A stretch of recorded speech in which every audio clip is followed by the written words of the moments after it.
This is iFIBER 1 News. Here are today's top stories. Hundreds of kids made their way to downtown Moses Lake Tuesday night to get their fill of candy. Body cam video shows a Walmart theft suspect reaching out for a handshake with police, unaware the officer was there to arrest him. Basketball season is fast approaching at Big Bend Community College, and both the men's and women's teams are abuzz. The CWAC Championship took place on Halloween night, and the Freda girls soccer was fired up and ready to play against the lower-seeded East Valley Red Devils. From the iFIBER 1 newsroom, this is iFIBER 1 News, and it starts now. Hundreds of kids made their way to downtown Moses Lake Tuesday night to get their fill of candy. The annual downtown trick-or-treating event along West 3rd Avenue brought an array of costumes from kids and adults, from the usual superheroes, witches, and skeletons, to knights, police, and even a Mario Kart-themed costume complete with Power Wheels. The event brings the community to downtown businesses that hand out candy throughout the night, along with firefighters from the Moses Lake Fire Department and Grant County Fire District 5. The event also featured performances to Michael Jackson's Thriller by the Ballet Academy of Moses Lake.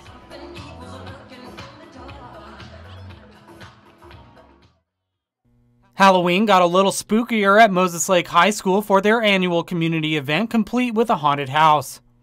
A long line of families made their way through the decorated halls, getting candy along the way, until they reached the haunted house set up by the Moses Lake High School band crew.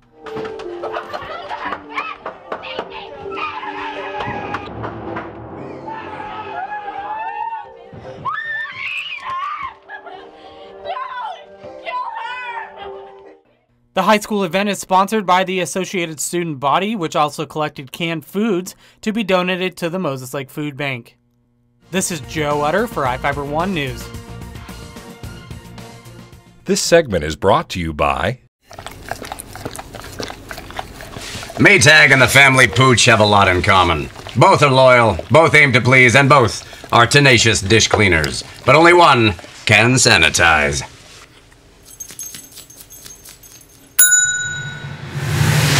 Maytag, what's inside matters. Maytag Appliances, now available at more furniture in Ephrata.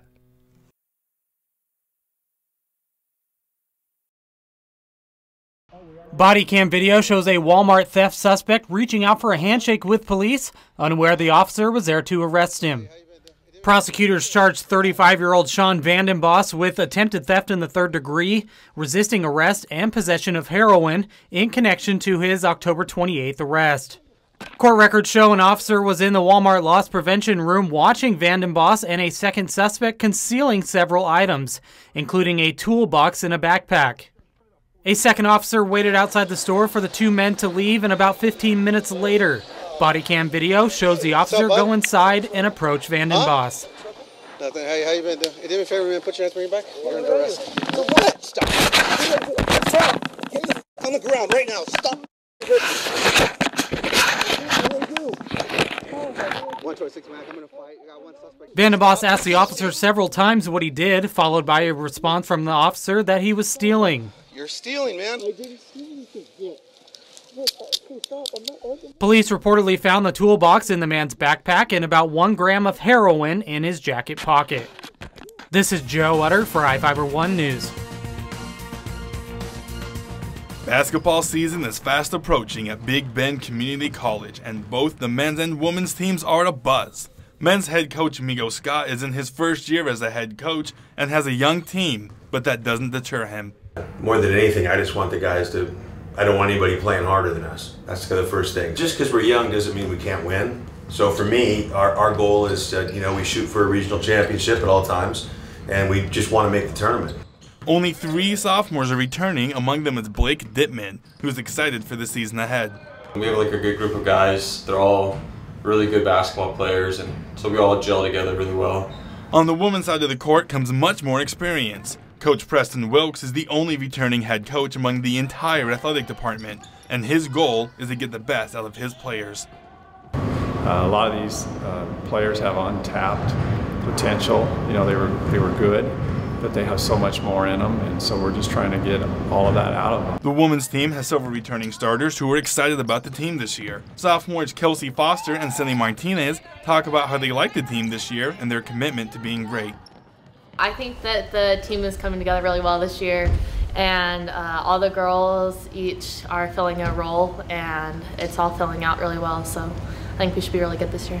I'm here to play basketball. I moved 12 hours away from home to do so, and so I'm going to give it my all, and I owe it to my team, to my coaches, to my family. One team is young and the other has experience, but both are loaded with talent and should be exciting to watch this upcoming season. I'm Adam Tchaikovsky for iFIBER 1 Sports.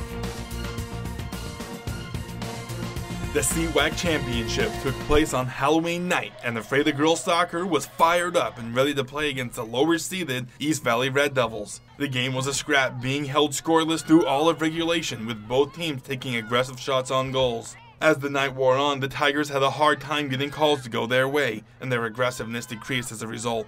After 2 overtime periods, the game went into penalty kicks at a 0-0 tie.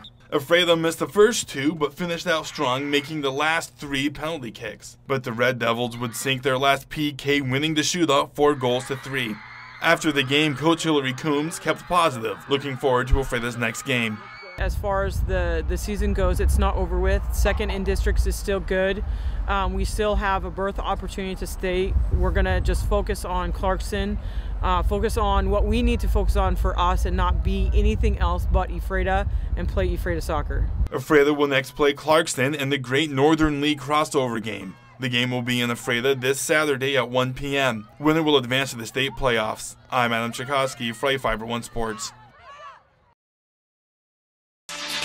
A spooktacular Tuesday is the highlight this week from the iFIBER 1 Weather Center. I'm Jeff Slakey taking a look at the basin's forecast. Upper 50s for your Monday with mostly sunny skies. Clouds start to roll in for Tuesday. Halloween, the high is going to be in the mid-50s and the low is going to be at about 32. That continues for Wednesday and Thursday. The clouds start to roll in during the overnight, where Friday we could see some morning showers.